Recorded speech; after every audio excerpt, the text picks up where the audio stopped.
maranam karuna milanam maduram smaranam karunam kalavasyadeha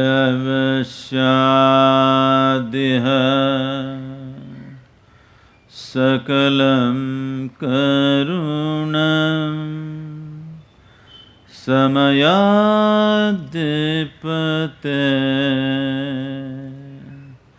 akilam karunam.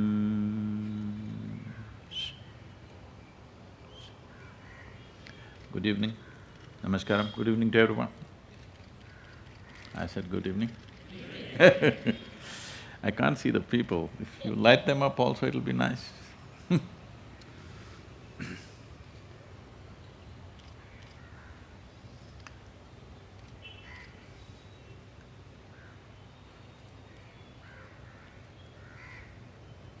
Puducherry has before that, Her Excellency dear Kiran and every one of you. Puducherry has a special status in the nation for a variety of reasons. Above all, its historical uniqueness has made it into a certain blend of culture, which is unique and special. And it's good for us to preserve that, because we are a nation who have always thrived on diversity. Normally nations are structured on the basis of sameness, of language, of religion, of ethnicity. But we as a nation have defied this completely. There is no one language, there is no one culture. In the same family, they have 5 different gods going, and nobody thought it's an anomaly. So this is a nation which has defied the fundamental definition of nation-making. Nations are always made on sameness.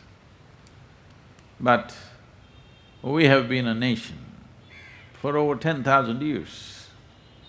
Even with over 200 political entities ruling the geography of this land, still we called ourselves a nation.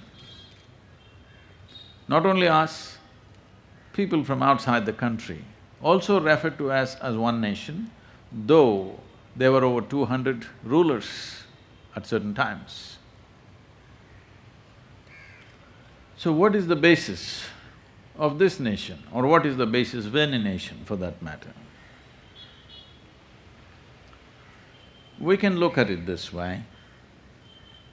There are 3 fundamental ingredients in making a nation. One is the territory, the geographical piece of land. If we do not have a fixed territory, there can't be a nation. It's unfortunate that we have to divide the planet, but that's the fundamental of making a nation.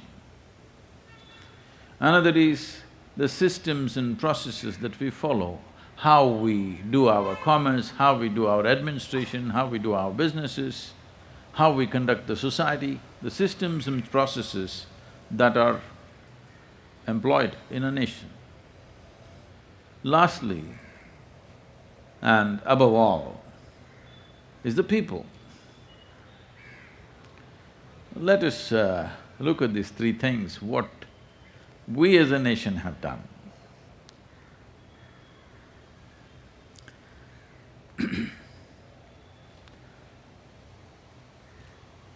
In 1947,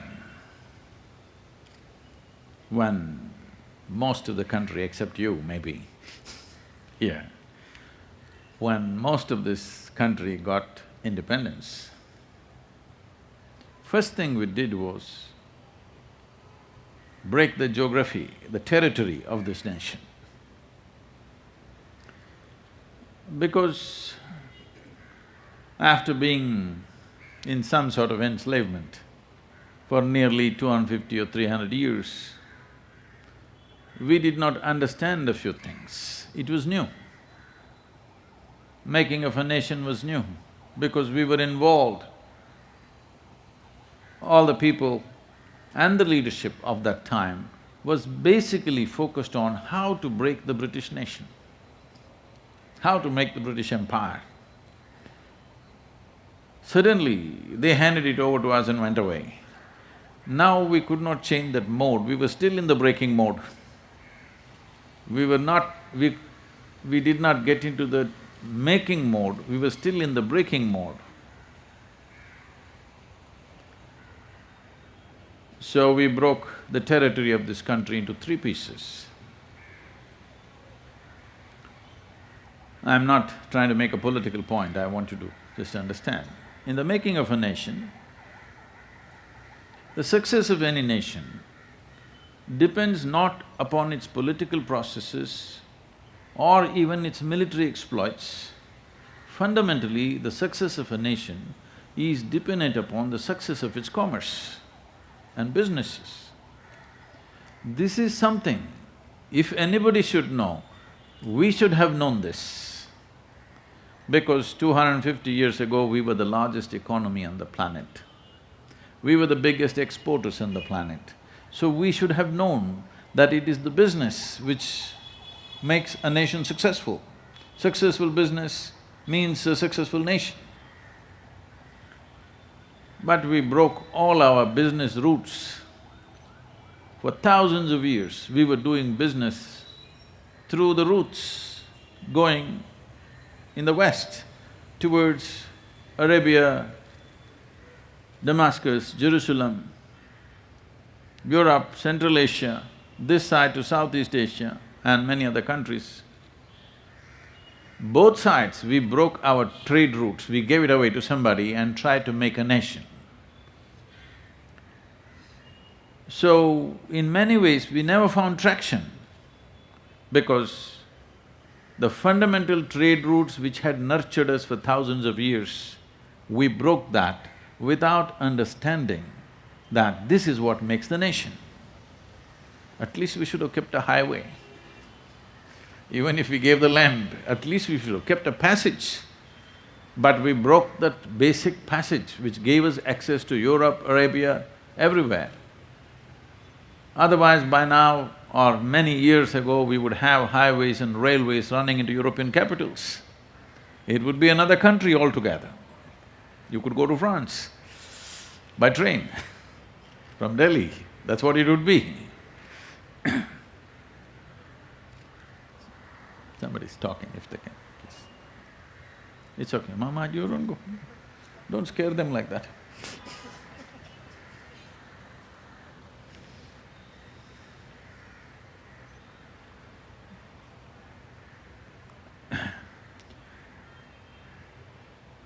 So, you've become very serious, all of you.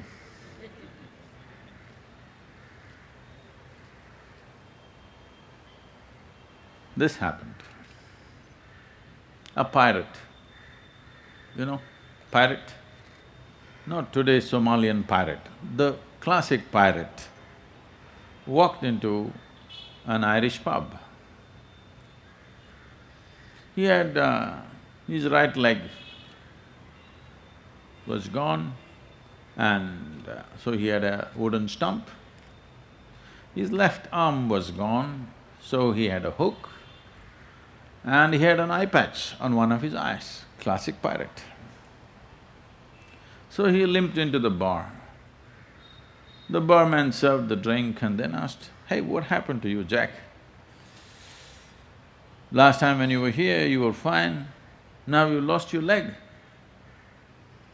He said, "Yeah, we were in the high seas and you know, Her Majesty's Service cannonball came and took away my leg, but no problem.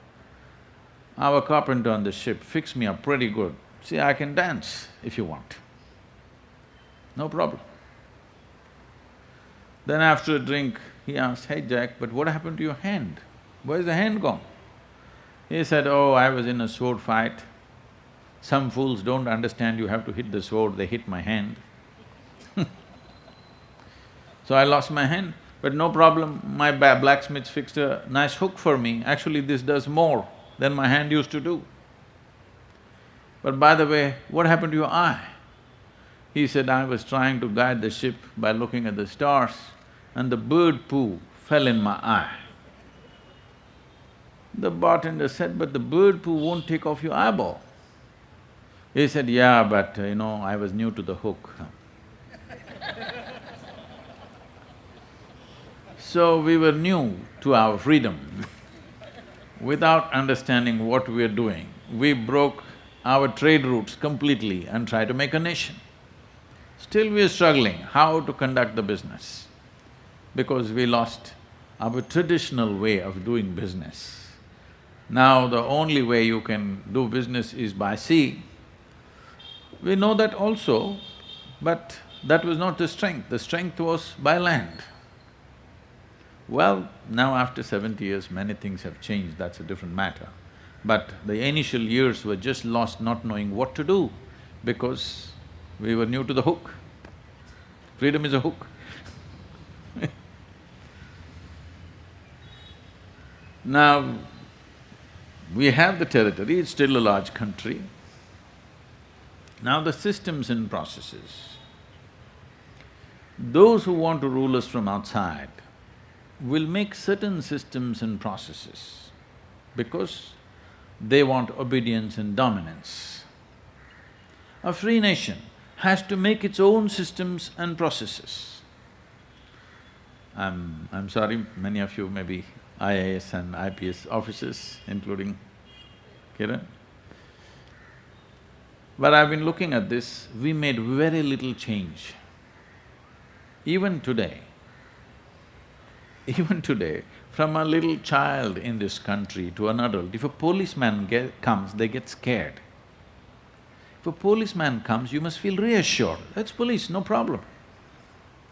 If there is no police, you must be scared. But most people still get scared if a policeman comes. That's why I told you, don't run like that.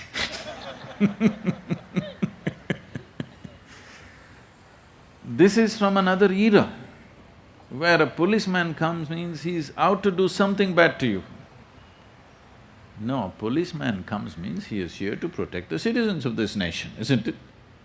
But still we have not grasped that, it's still not come into our psyche, because the systems that were followed in an occupied nation, almost ditto, we followed the same systems, still following the same systems. Small minor changes have been made, but fundamental changes as to how our police force, how our administrative forces, how our political system should function is not something that we have paid enough attention to. Today's world of software, so here everybody is talking about systems. If you don't know what kind of system you need for what activity you want to conduct, if you put the wrong system, your activity will get crippled. So, systems of an occupying force, if you adopt as it is, simply because it's easy. Simply because it's easy, it's all set, so we just take it. Because of this, in many ways we have crippled ourselves. This happened in Times Square, New York City. Two men were dragging one foot and coming. Then they came opposite to each other, and one man said, pointed at his leg and said, 1968, Vietnam. The other man said, 20 feet away, dog poo. You could be dragging your feet for anything, but as long as we're dragging our feet, we can't walk rapidly enough. After 70 years, still a large segment of our population is an abysmal level of poverty. Most undernourished nation on the planet. really. We are the most undernourished population on the planet. We are busy producing a large population which is substandard in body and mind, simply because at a very early age they have not received the basic nourishment that is necessary. This is not a litany of complaints, just the mechanics of what makes a nation.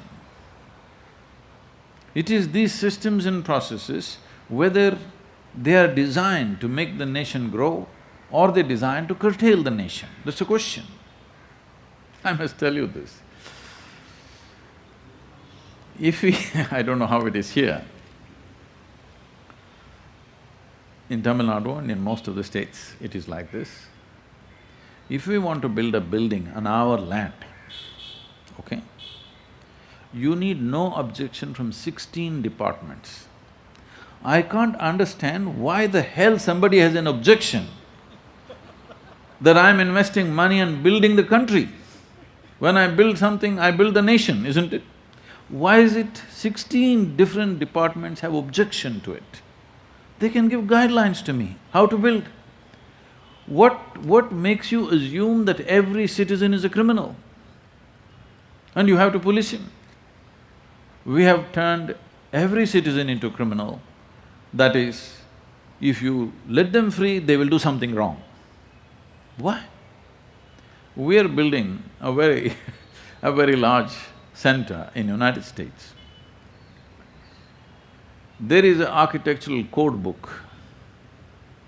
You must know the book if you want to build anything of a reasonable size.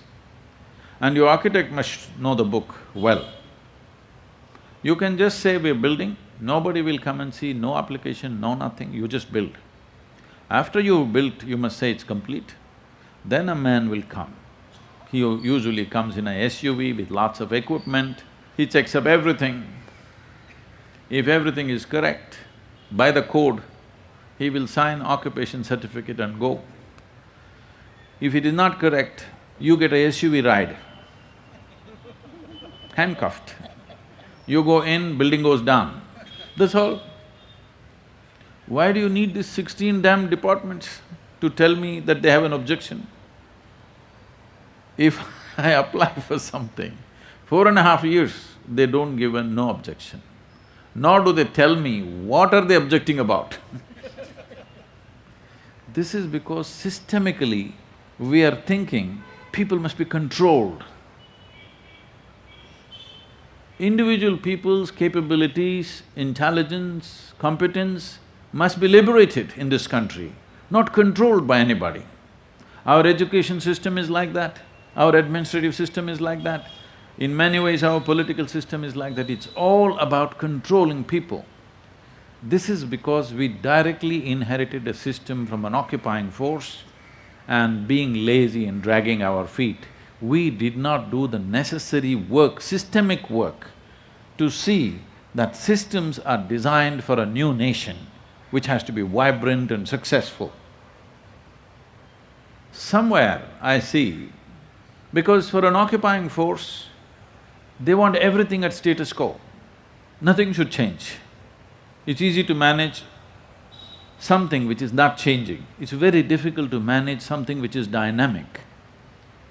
We're still in the same mode, we're in the same gear that we like status quo. Any change means people think something wrong is happening. This has to change if we have to become a true nation. So, this hangover from the past is still ruling us, still state governments, political parties of course doing it, just about anybody doing it, but state governments are doing it, they're still calling for a Bandh. Mahatma Gandhi wanted to close down the nation because somebody else was holding us. Now we want to close down our own nation. Where does this come from? What makes you decide that you want to close down your own nation? We wanted to close it down to make life difficult for them. What are we closing down for? To make life difficult for ourselves? And it's happening, it's working pretty good. So this hangover, this dragging of feet of the past, it's still coming with us. We need to change these things if a new nation has to happen. Above all, the people. It's the people which make the nation. If we look at what we have invested to produce great people, investment is almost micro part of the budget. Yes, there is also infrastructure development and many other things you have to do, I appreciate that. But you don't build a great nation because you have great roads. You build a great nation only when you produce great people. There is no other way. But our investment in the making of human beings is so minimal.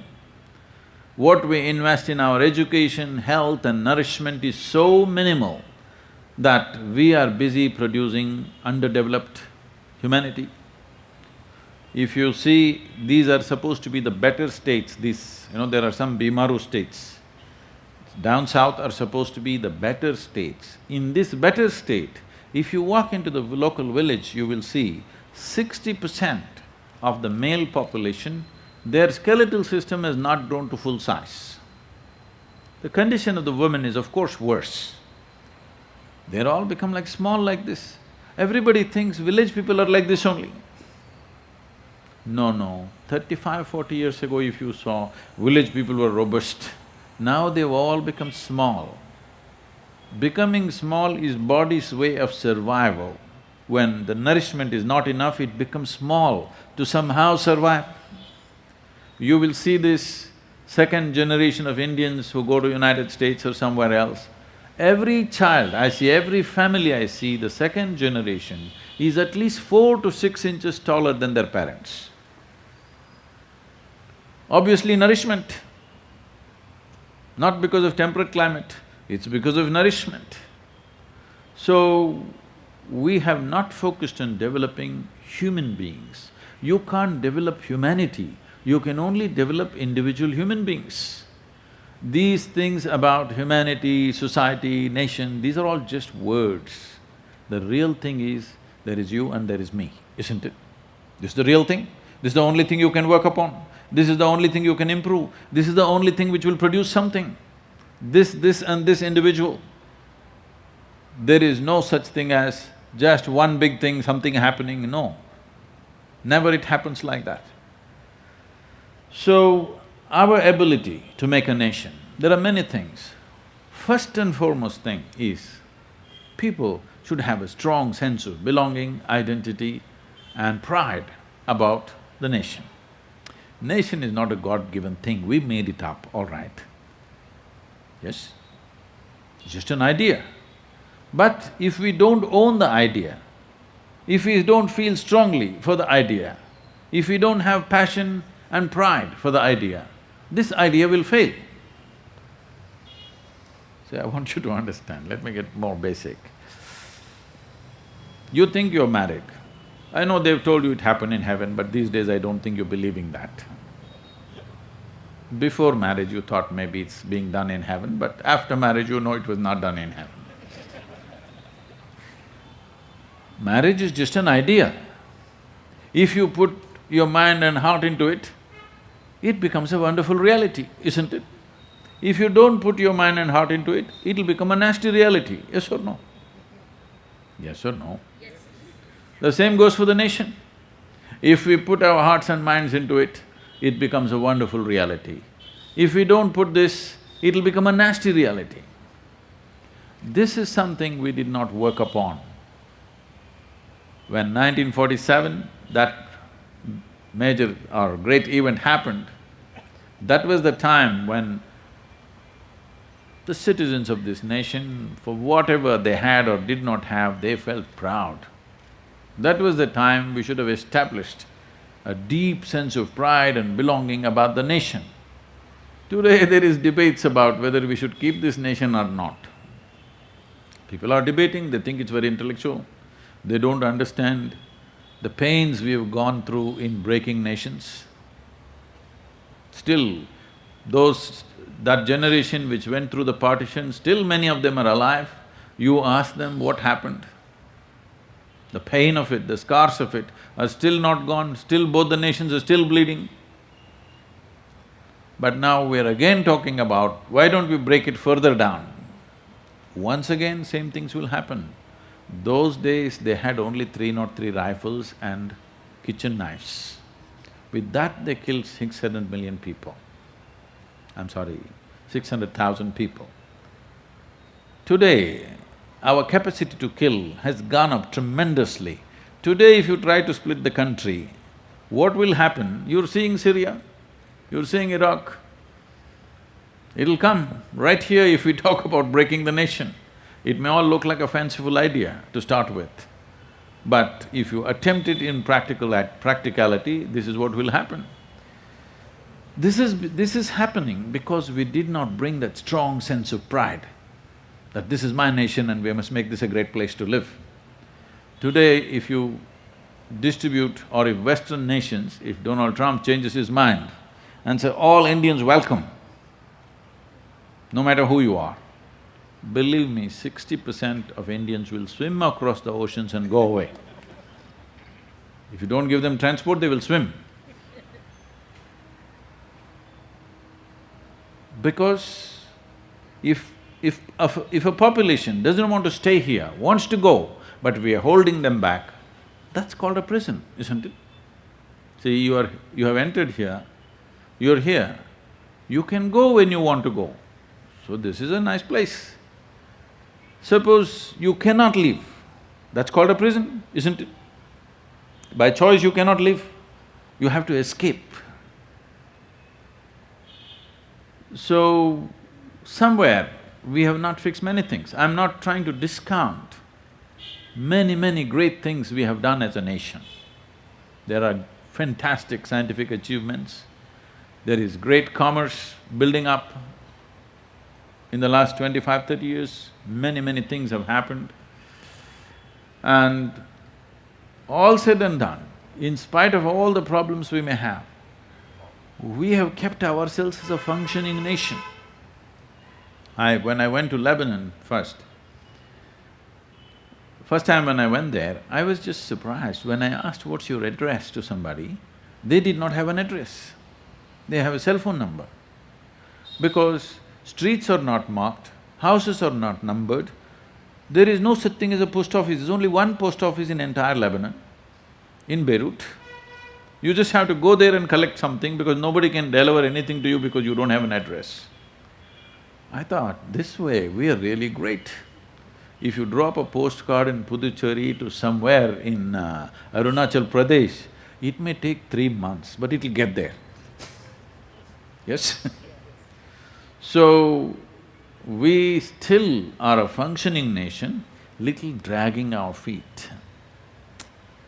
In the Committee of Nations, in the international arena, we want to be somewhere means, above all, it is not even in competition with somebody. If we want this generation of people, not future generations, if this generation of people, their life must improve, we must walk rapidly. If we drag our feet, one more generation's life will go by in a very rudimentary way without human beings realizing the possibility of what they could be if they had the opportunity.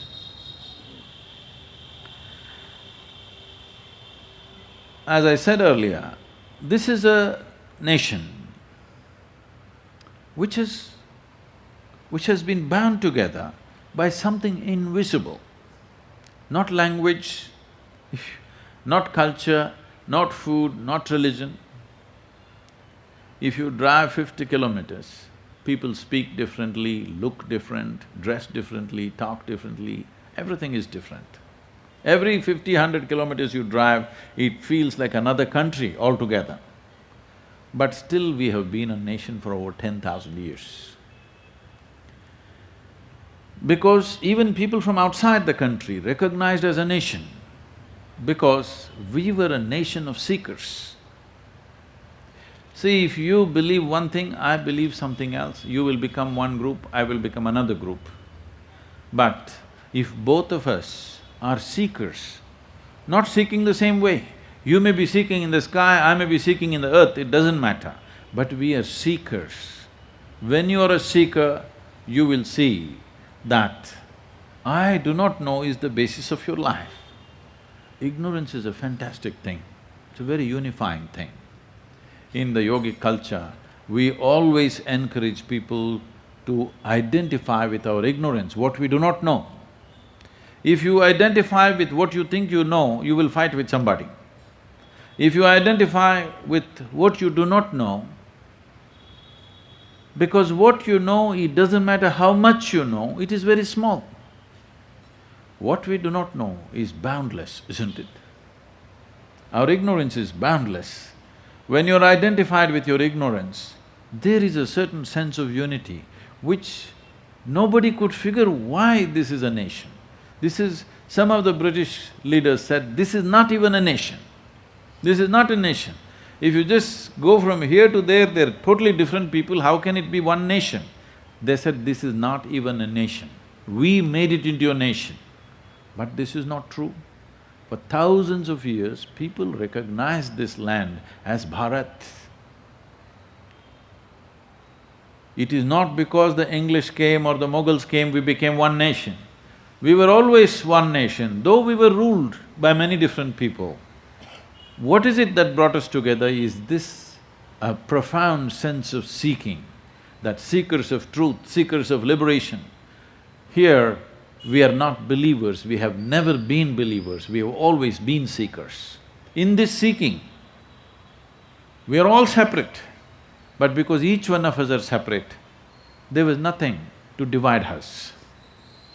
If you gather 10 people, I gather 10 people, there is a problem. I'm just by myself, you're by yourself, there's never a problem. In seeking, you're always alone. You may sit in a sangha. This nation itself is a sangha because everybody is a seeker. We never had a belief system. This is a godless nation, I want you to understand this clearly. This is the only country which is still conscious that we make the gods. Everywhere else, people believe God made them.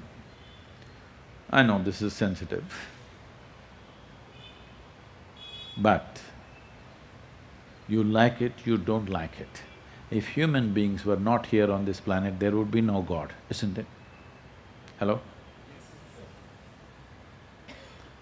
If human beings were not there wouldn't be any temple, there wouldn't be any church, there wouldn't be any mosque, there wouldn't be any prayer. Is that so? Or you think animals would be praying? Some people think so. This happened.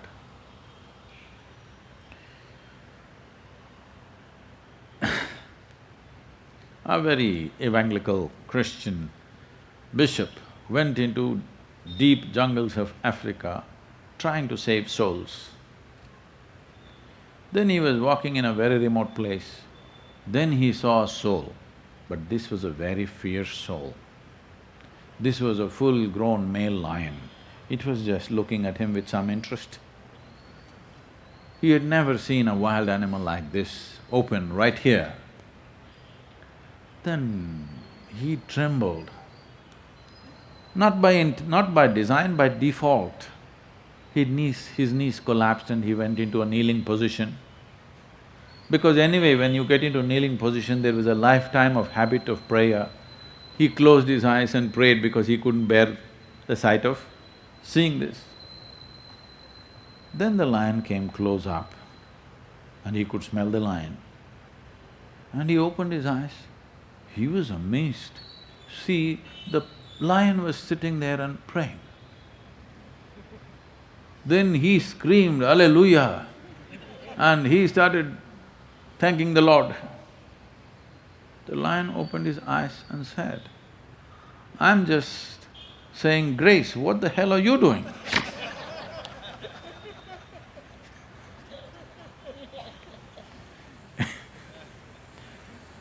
So, because we have no explanation for creation, we have no explanation for creation. Such a complex creation, who made this? When you crawled out of your mother's womb and looked around, you see how an infant is looking at everything. Who, what, you know? Who made all this? What is all this? Who made all this? First thing is you look at your mother, maybe she made it. But well, she delivered you, she can't deliver the planet. Then you look at your father, maybe he made it. Then you know he couldn't have made it. Then you look at every other adult and see, somebody could have made it. Nobody looks competent enough to make all this. Then you ask. Then people say, there is a big man sitting up there. He does everything. Upurvala. Enna Tamil? Mela? மேலே இருக்கிறவங்களா அப்படி சொல்றீங்களா? இல்லை இல்லை மேலே இருக்கிறவங்க. Now, when it comes to up and down, is it true that you're sitting on a round planet? Hello? It's a question for all of you, sir. Is it true you're sitting on a round planet? Hello? You're sitting on a round planet and it is spinning all the time. If you look up, invariably you're looking up in the wrong direction, isn't it? If you are in Australia, how would you look up, I'm asking? Do you know, in this cosmos, do you know which is up and which is down? Is it somewhere marked this side up? Has it been marked, I'm asking? We realized this long time ago in this culture. So we said, the greatest pursuit you can have in your life is to seek what is the nature of this existence. To seek this. How to seek this? Shall I shoot off into the space? You will know nothing. You will know few more things, but you will not know anything about the nature of the existence. Right now, you're sitting here. Can you see me at least even if you're not listening? Can you see me? Hello? Use one hand and point out, where am I? Use, where am I? You got it wrong. You know, I'm a mystic. You're getting it all wrong. No, this light is falling upon me, reflecting, going through your lenses, inverted image in the retina, you know the whole story. So where do you see me right now? Within yourself. Where do you hear me right now? Within yourself. Where have you seen the whole world? Within yourself. Joy and misery happen within you. Pain and pleasure happen within you. Agony and ecstasy happen within you. God and devil happen within you. Have you ever experienced anything outside of you? Have you? Have you? Can you experience something outside of you right now? If you take your hand and touch the person who is sitting next to you, you think you're experiencing their hand. No, you're only experiencing the sensations in your hand. You cannot experience the other hand. I'm sorry if I'm taking away all the romance out of your life.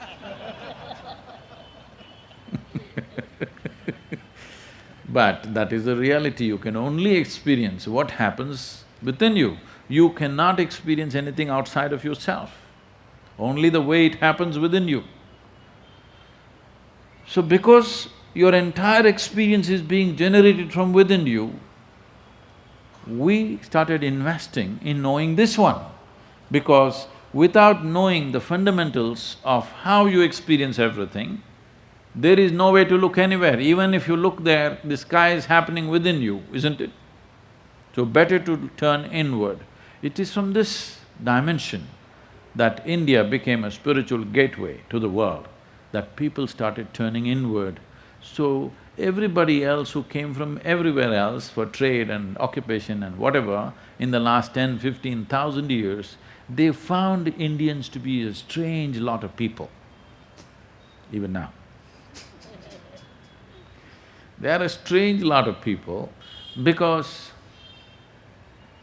they can fight for the smallest thing, but when really very bad things happen to them, they can just sit like that. Nowhere else this is possible, just look at this. For smallest things, they can fight long time. But when things really go wrong, you will see nothing seems to disturb them, they're just fine. Simply because this culture of looking inward, all human experience is generated from within. At least what's happening from within you must happen the way you want it, isn't it? Are we in talking terms or no? At least what happens from within you, what happens in the cosmos, if it doesn't happen your way, it doesn't matter. But at least what happens within you must happen your way, isn't it? If it happened your way, would you keep yourself very vibrant, healthy, joyful, wonderful? Would you do this or no? If this body and this mind happen just the way you want it, would you keep yourself healthy, joyful and in a fantastic way, or would you… What's your choice for yourself, I'm asking? You must choose this right now, I'm going to bless you. If there is a choice between misery and joy, what is your choice? Good. What you want for your neighbor may be debatable. What you want for yourself is 100% clear, isn't it? We have jumped into conclusions in recent times. From a land of seeking, we are trying to believe like everybody else because somebody else believes and they manage to dominate us. So we think that is a better way and we try to believe. No, this is a land of seeking. And ultimately, it is this which will enhance a human being, seeking to enhance the very perception of who I am, because without enhancing your perception, you cannot enhance your life in any way. You can only socially enhance yourself. You can make little more money than the next person and think I'm better, but this is only in comparison. You're enjoying what somebody doesn't have. I think that is sickness, that's not joy. Yes or no? You're enjoying something that somebody does not have. Is it sickness or joy? It's a sickness, isn't it? Most people are only enjoying what others don't have. They're not enjoying what they have. So if you have this much money in this society, if you're very rich, if you go to another society, you may feel terribly poor, because there everybody seems to have much more than you. So what you know in comparison is only socially relevant, not existentially relevant. So this is not a land where we make up things. This is a land where we seek. Smallest aspects of life, we spend a lifetime seeking. This is the nature of science, isn't it? Hello? Yes. This is the nature of science. A scientist keeps on looking at an invisible atom for his entire lifetime. What the hell is there in a single atom when the whole cosmos is there? But no, he spends his life looking at one single atom for his entire life. Out of that comes something significant, isn't it? People who just rolled their eyeballs all over the place didn't see anything. But one who paid necessary attention to something found something profound in smallest things, isn't it? In the tiniest things.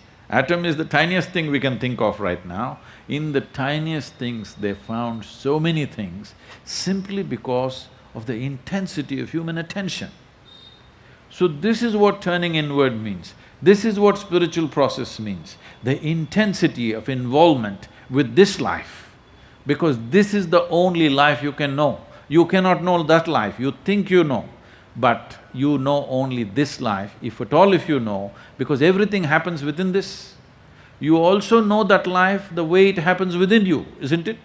You do not know that life the way it is happening, you know that life the way it is happening within you.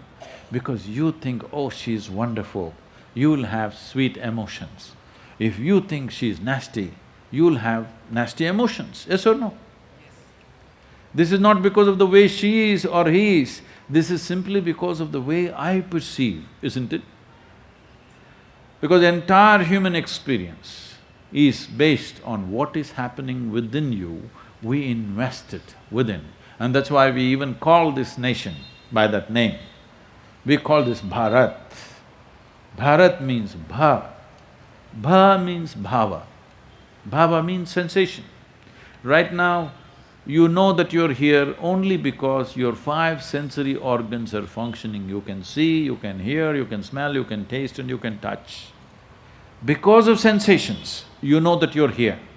If you fall asleep, you do not know whether you're here or not, simply because the sensory organs have closed down. So your entire experience of life is sensory, maybe not sensational, but it's sensory. So we call this bhava. All experience of life is referred to as bhava. Ra means raga, it's the tune. Tune is not set by you. Creation has already set the tune. You have to listen. You only hear the automobiles right now. If you listen carefully, listen means not just with your ears, with every pore in your body, with every cell in your body, if you carefully listen, suddenly you know something about life that others do not know. See, for example, this is happening in the country, in the world in many different ways. This is very starkly visible in sport, for example. Cricket, you have to hit a ball. Everybody hits a ball, there are many people who can hit a ball well, but there is only one Tendulkar. Because he hit the ball, he hit the ball, he hit the ball and he hit the ball, he did nothing else but hit the ball. If there was no cricket team, people would have dismissed as a fool, yes or no? As an adult, if he just went on spending his life just hitting a ball, your children are playing with the ball, "Day, poi padichukoda, ball adicha varuma unakku." But he hit the ball so well, now we think he's Bharat Ratna, country's gem he's become. People are saying he's a cricketing god. All he did was hit the ball, isn't it? Nothing else. All his life hit the ball. Just the focus, a simple act of hitting the ball has become a phenomenon, isn't it? It can keep 1 billion people up, just hitting the ball. It is not about hitting the ball, it is about the intensity of involvement that is there. Suddenly, between one man and the other, there is a huge distance simply because of intensity of involvement. When I closed my eyes for months on end and sat, everybody wrote me off, you know. I went and sat in a small farm in a remote place, closed my eyes and simply sat. Food didn't come very often, so I lost a lot of weight. I was very muscular and strong when I was a student. Then I closed my eyes and sat, food doesn't come by itself, you have to go behind it. So I lost a lot of weight and simply sat there. Of course, my parents were super disappointed. My teachers, one by one, they started coming and said, "We thought you will do something, but you're gone, you finished." I said, "I have never been this great in my life. I might have lost weight, maybe I don't have money, but I have never felt life was this fantastic as it is right now." So what's fantastic about you? Because your friends have become engineers, doctors, IAS officers, what's fantastic about you? I said, "I don't care what they have become, I know something fantastic has happened within me. Will the world value this or not, who cares? In terms of life, I have found something super fantastic, and that's all that matters." They thought I've lost my mind also. At one time they really thought I need psychiatric evaluation simply because you are not trying to be better than somebody. Because the entire world seems to be. But this is the ethos of this nation. We never looked at how somebody else is doing. There are beautiful stories like this. On this side of the river there's one village, on that side of the river another village. They can see the people, they can hear them talking, they see the cooking smoke. But They never went across the river and met those people. Said, they seem to be living well, we are fine here, why should we go and see? They never went. There are many villages, thousands of villages in India, which existed like this for 1,000 years without ever venturing. People will say, oh, these people have no exploration sense. Well, all the explorers went into India, Africa, Asia, Australia. What have they done? Slaughter in the end. We never had such a need because this was a land of seeking. Seeking and knowing was the highest value. Conquering and establishing something was not the highest value. Establishing the human being was the biggest value, not establishing other edifices and structures in the society. This people thought is a disadvantage, but at the same time we became the most vibrant economy on the planet. For many centuries, we were the only real economy. Everybody wanted to come to India, not because they were in love with you. I know French love, but they didn't come here because they're in love with you, because this was the richest land. That is why everybody wanted to come here. One Vasco da Gama reached here, many drowned in the ocean, but still they wanted to come because this was the richest land on the planet. Like right now, everybody wants to go to America because it's the richest nation on the planet.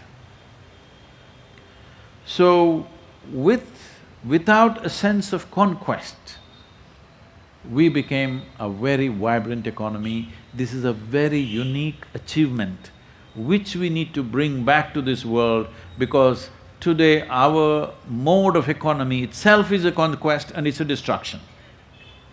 I happened to be, a few years ago, one of the years when I was at the Economic Forum, which was I think 2008, the world's economy had just tanked into a recession. So when I went there, about 1,200 people, they control almost 80% of the world's economy. These are all multi-billionaires. Unless you're a billionaire, you don't even get there. Everybody was depressed. Only India was running a campaign called India Everywhere. When I landed in Zurich, all the big hoardings, India Everywhere, all the buses saying India Everywhere. Indians were upbeat because Indians can be upbeat on nothing. We can just get upbeat because somebody is getting married. It's not that some success has come, just like that in the town somebody is getting married, so we are all full on.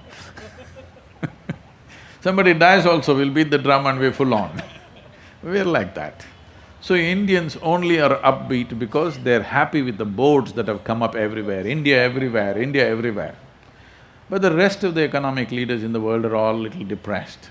So they asked me to handle a session called Recession and Depression. I said, economic recession is bad enough, you don't have to top it with mental depression. But anyway, the way we have structured the economy in the world is such, today the Living Earth statistics say, if all the 7.3 billion people on the planet have to get what an average American citizen has, we need 4.5 planets, but we have only half a planet. One half has been taken. So if everybody has to get that much of physical and material well-being, you need 4.5 planets. Of course, we are exploring where are those planets, but they're still millions of light years away. You want to go? You didn't go on the Mangalyaan yet. The next trip you can join next September. But this is how we've structured economy. So I said, see, if you fail, you will be depressed. If you succeed, we will be damned. Better you are depressed. Yes? If really economy succeeds on this planet as we are planning it right now, this is the end of the world, really. It keeps going into recession to save us. This is like the proverbial story where a man is sitting on the wrong end of the branch and cutting it. When he succeeds, he falls. We have taken to this mode, but we operated this country in a different way. Our success would not make us fall. Our success would not be a detriment to somebody else. We have to bring this back. We are part of the modern economic system now, it's not easy, but still individually we can all cultivate this, that our success is not just about this and that and what people think about us, about how we are. How we are as a life, how I am within myself. This is my success, isn't it? For this, I don't have to look at somebody who's little worse than me or better than me. Wherever I sit or stand, this feels fantastic. This is a successful life, isn't it? But we invested in too many belief systems in recent times. Or we believe like this, some people call themselves theists, some people call themselves atheists. But both of them believe something that they do not know. They are not yet sincere enough to admit, we don't know a damn thing, that's a reality. Yes or no? Hello? Is it okay? The fact is you don't know, isn't it? No, God is up there, I'm going, appointment with Him. If you have an appointment with Him, you should not postpone, isn't it? You must go today. Yes or no? If you have an appointment with God, can you postpone it? No, you must take it today. No, you're not willing to go. Simply talk going on. How do you arrive at these things? When you say a theist or an atheist, it's just this, one person have a positive belief about something that he does not know, another person has a negative belief about something that he does not know. Both of them neither have the courage nor the commitment to seek what is the nature of my existence, what is the source of who I am, where do I come from, where do I go, what is it, what is this life about? If your life is worthwhile, it at least needs that much attention, isn't it? Yes or no? Yes. If maybe others are not paying attention to you, I'm sorry, but at least your attention towards the nature of your existence is needed. Oh, I'm not interested in all this spiritual stuff. This is not something that you think is esoteric. It is, it has a esoteric dimension. But it's like this, whatever gadget you buy, let's say you got your cell phone, obviously. Should you read the instruction manual before using it or after 3 years when you're throwing it away? Hello? Because most people think spirituality is after you're 70 and you're no good for anything. Is it not important you read the user's manual in the very beginning? Isn't that the way to get to use the cell phone better? Do you agree with me that this… No, I've not still asked the question. You don't have to say yes because LG is here.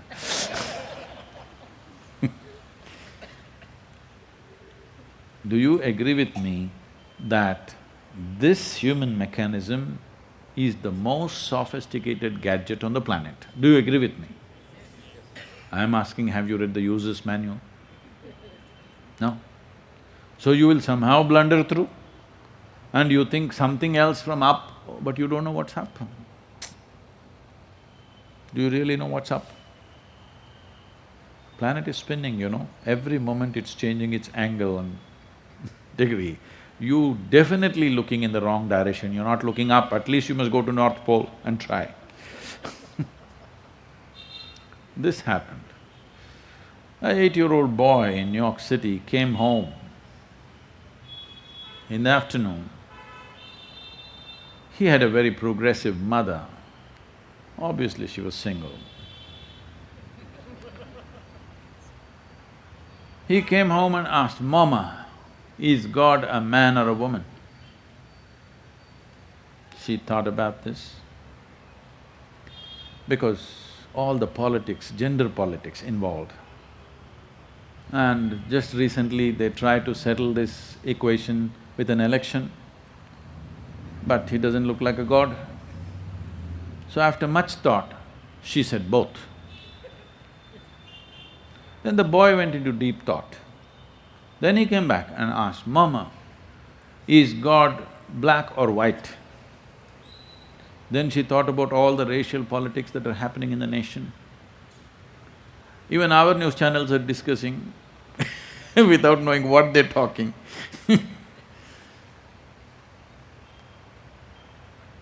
After much thinking, last election they tried to settle that issue, didn't work. So, she said both. Then the boy went into very deep thought. Then he came back and asked, "Mama, is God straight or gay?" She thought about all the politics involved with that aspect of life. After much thought, she said both. Immediately the boy jumped in joy, I got it, it's Michael Jackson." I don't know how you arrived at yours. I think I'm on time, 8:10.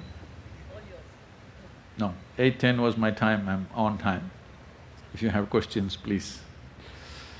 There's one thing I've maintained, I always never been late to a single event in this 35 years, nor I have taken extra minutes. Because after all, life is just a certain amount of time, isn't it? Please, if you have questions, any kind. The question that I have is, we have a lot of people who know the past history that we have for the last 10,000 to 15,000 years.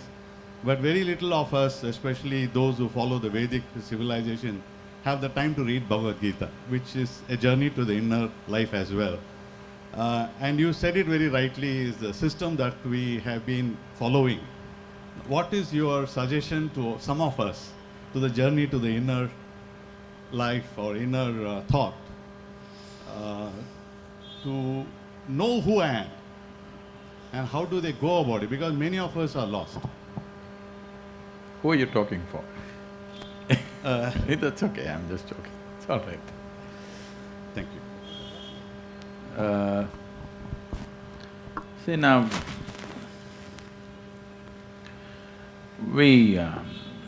see if you live a very interesting life, somebody may write a book about you. That book is for somebody else to read, not for you, isn't it? So when you're here alive, if you want to know the nature of this life, should you turn inward or read a book? What do you think? Because books are written by human beings.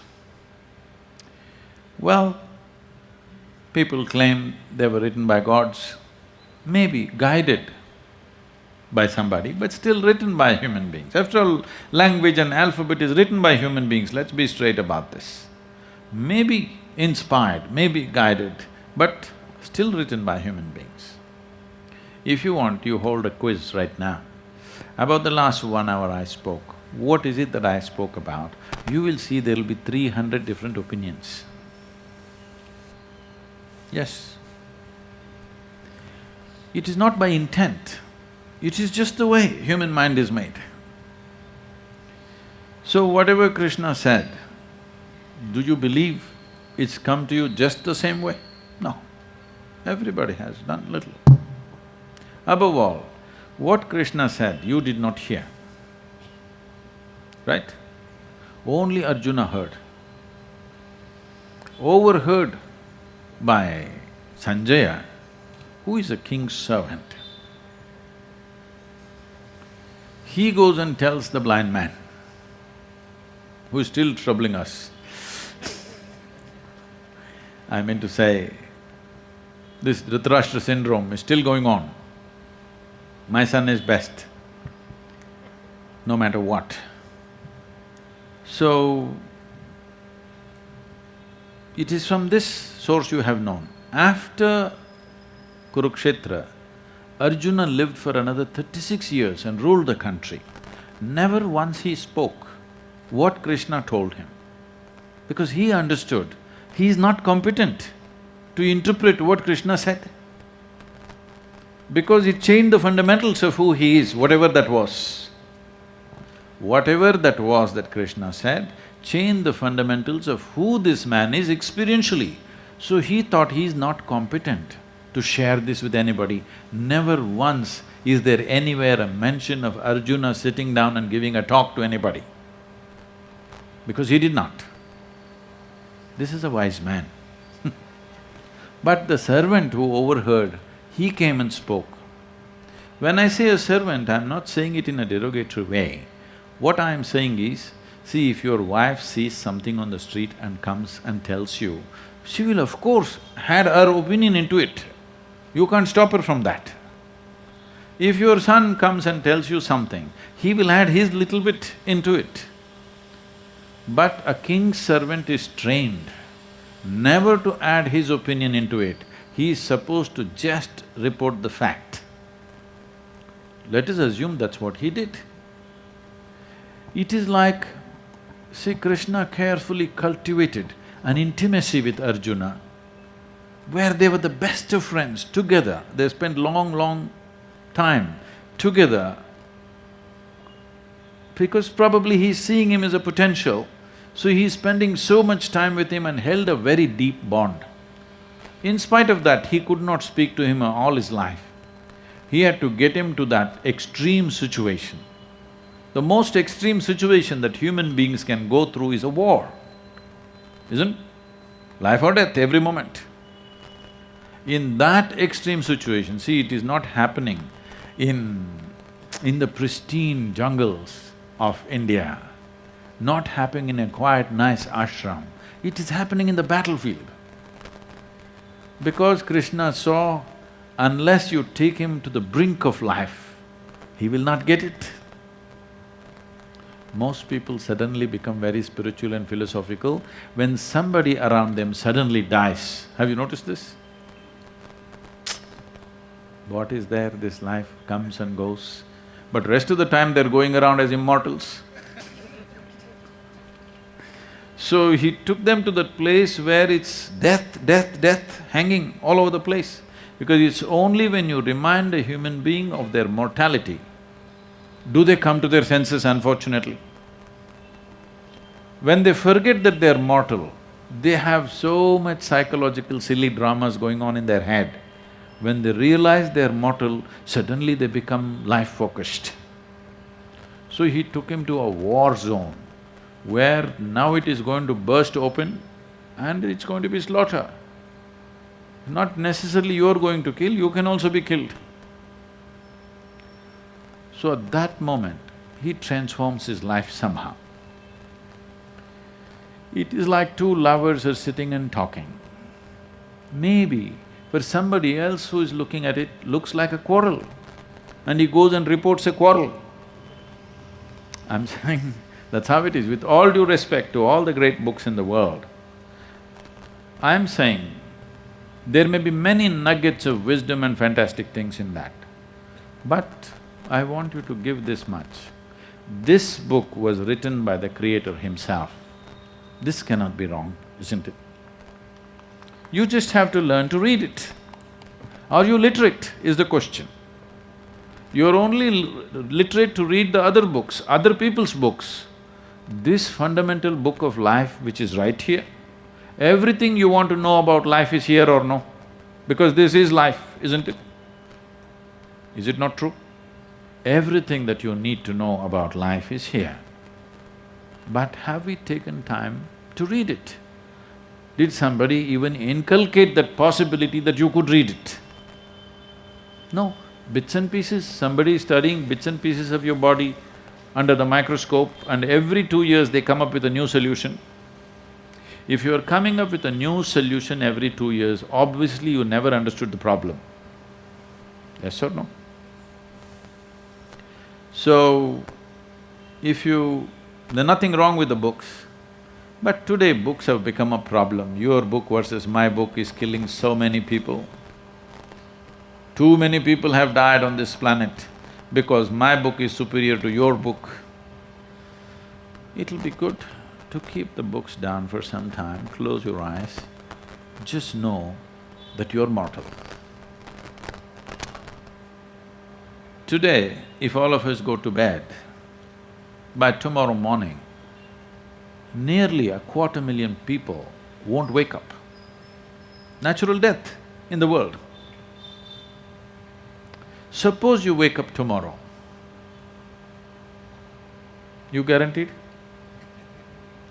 Have you come with a guarantee card? No guarantee card. So suppose you wake up, let's say. Just do this much, I'm telling you, this is a simple first step to your spiritual process. Tomorrow morning, when you come awake, check, you really awake or you dead? If you're awake, it needs at least a little celebration. You don't have to get up and dance, at least you can smile, still on. 250,000 people died. They were like you and me, poof, they went off, isn't it? Wherever you look, they're not there. Here I am still alive. One big smile, will you? I'm talking management, you know. Then if 250,000 people died, at least 3 to 5 million people lost somebody who's dear to them. You check those 3, 4, 5 people who matter to you, all of them alive today. One more big smile? Hello? Will you or not? Alive. If suppose right now, we put a gun to your head, will you think it's a relief? No. You'll be terrorized, isn't it? So that's how precious it is to be alive, isn't it so? That's how precious it is for you to be alive. So tomorrow morning, 250,000 people died overnight, but you're still alive, does it not at least deserve a big smile, I'm asking you? And all the people who matter to you are all alive today, one more big smile, and you looked at your watch, it's 8:30, still alive. One more big smile, hello? I want you to understand this. This is not a damn watch ticking away, this is your life ticking away. Yes or no? As you sit here, you are 1.5 hours closer to your grave. Yes or no? You think, I went here, I went there, did this, I did that. As far as your body is concerned, it is going straight to the grave. If you do yoga, we can slow it down. But we're going. Yes or no? So, is it not, if you do not even… you're not even conscious of your aliveness, you're busy with your psychological drama, then how will you know anything about this life? You will know only the rubbish that other people have filled into your head. Pay attention to the life that you are. Life that you are is not the person that you are. The life, the fundamental life that you are, if you pay attention to this, everything that you want to know about life is right here, isn't it? If you are reading a book for inspiration, you want to read how Krishna did things to inspire yourself, please read. If you need inspiration, read it. But if you want to really walk the spiritual path, you have to turn inward, there's no other way.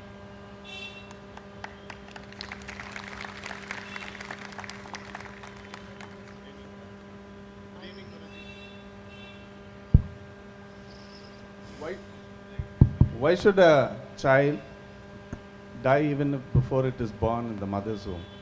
If so, what is the purpose of life? I don't know from what personal context you're asking this question, there could be a lot of emotion attached to this, but we have made too much of ourselves.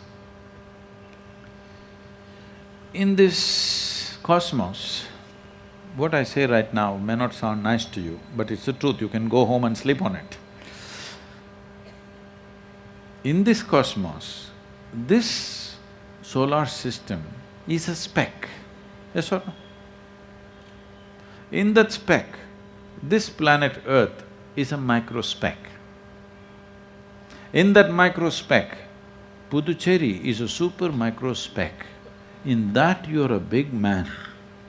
This is a problem. This is a problem of perspectives. When you walked, Maybe from here to the gate if you walk, 25 ants died. You never thought, why this ant should die? But I want you to know, we are much smaller than ants when we look at a larger perspective, isn't it? We are microscopic beings. Yes or no? We are truly microscopic beings, that's how small we are. So in this you're talking about how one child was dead in the mother's womb. I'm wondering why so many children are born and they're alive. I'm not trying to be cruel to you. Right now the problem is this, that we are too many, not we are too little. You must understand, when it comes to the physical body, it's just a mechanism. You have too much emotion about it, so you're thinking on these lines. Many times when you're manufacturing a mechanism, things can go wrong. Things can go wrong. Somebody can come without a hand, somebody can come with a… You bought your Maruti car, does all of them come the same way? Sometimes one car comes with some defect. Similarly, human manufacturing system, things go wrong because you have invested a huge emotion in it. These kind of mechanical words may seem insulting to you, but if you are unwell and you go to the doctor, he will open up this, he will open up that and look at you just like a machine, isn't it? Yes or no? When you're healthy and when you're well, you think you are something big, but you fell ill.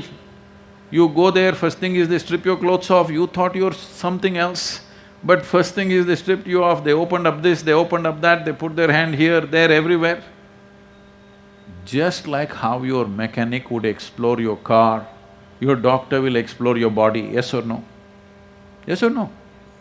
Because it's just a mechanical thing. Biomechanical but still mechanical. So mechanical things sometimes go wrong. Perfectly healthy, they'll just fall dead. You want to find some mystical reason for it. There is no such thing. It is just a simple thing that certain things don't go well sometimes with a machine. But this machine is invested with another dimension. Because of that, we are getting too overly emotional about the machine itself. Just now he mentioned Bhagavad Gita.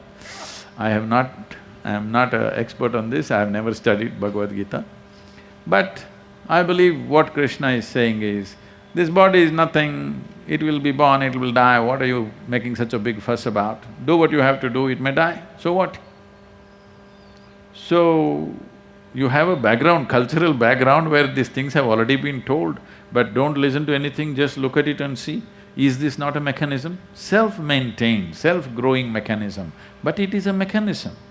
So in the process something goes wrong, it is not such a big tragedy, okay? It is not such a big tragedy. It is a psychological drama that we are making. If today you and me die, it's not such a big tragedy, because without us, the entire creation will go on great.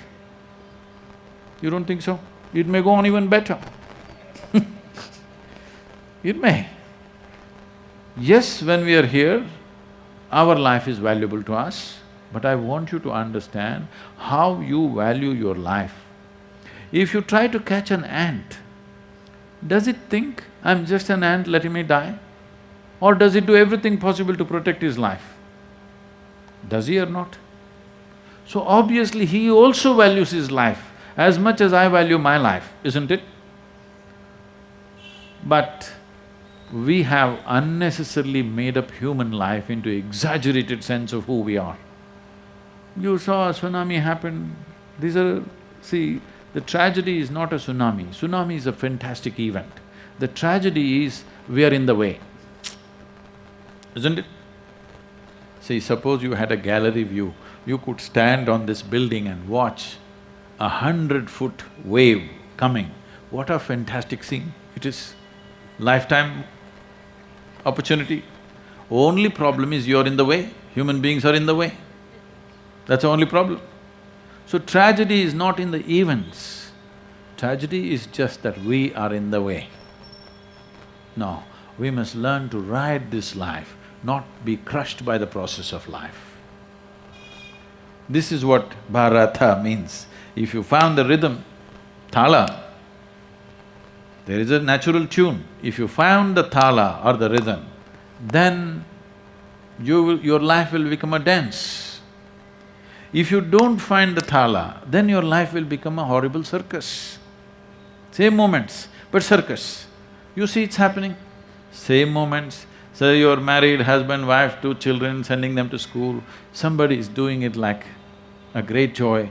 Another person is pulling their hair out, doing the same thing. Yes or no? Those who found the rhythm, for them life has become a dance. Those who did not find the rhythm, for them life has become a circus. Being born, dying, natural process of life or no? Natural process of life or no? Yes, we don't want our children to die before us, definitely. This happened. Someone built a big house and they invited a yogi to bless the house. The yogi came, they treated him like a king, they welcomed him, they fed him well, they did everything. Then in the end, they fell at his feet and said, give our family a blessing. So he raised his hands and said, first let your father die, then you die, and then your children die. They were aghast. Said, we treated you like a king to get this kind? What kind of nonsense is this? But the yogi was shocked, what did I say wrong? Is it not good? First if your father dies, then you die, and then your children die, is it not the natural order of life? If you die before your father, that is not good. If your children die before you, that is not good. But first your father must die, then you must die, then your children must die. It's a good thing.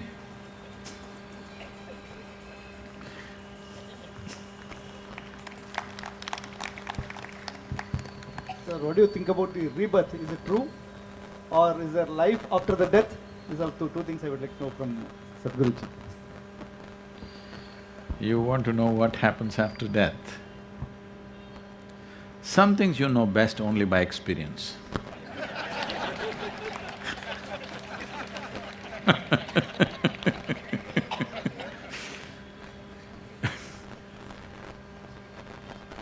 Even the simplest things in life, the food that you eat, how many billion people on this planet have been married, but you still do not know what it is till you get married, isn't it? You know, but you don't really know. Just like that, I can tell you 1,000 things. If I tell you anything which is not yet in your experience, there are only 2 options for you. You either have to believe me or disbelieve me. This is in my aesthetics, this is a vulgar thing to do, that I force you to either believe me or disbelieve me. If you believe me, you will not get any closer to truth. It's just that you will have a fancy story to tell. You won't stop, you are not like Arjuna. If I tell you this is what happens after death, you will tell everybody, you know what happens after death? This is what happens. You'll have a nice story to tell. If you don't believe what I say, you'll have a nasty story to tell. You know that Sadhguru, what foolish things he said to me. But whether you believe me or disbelieve me, will you know anything better than what you know right now? Will you? Essentially, I want you to understand, you are not asking about post-death what happens. You are essentially asking, what is the nature of my existence? Beyond this body, what will happen to me? Beyond this body, do I exist or not? This is a question. But should you not know that now? Beyond this body, do you exist or not right now? Is it not important to know? Is it not important to know? Isn't this the best time to know? This is the time, not later, not after. This is the time. Just takes a little investment of time and energy to turn inward, to know the nature of your life. If you know what is the nature of your life, you know with the body how it is, without the body how it is.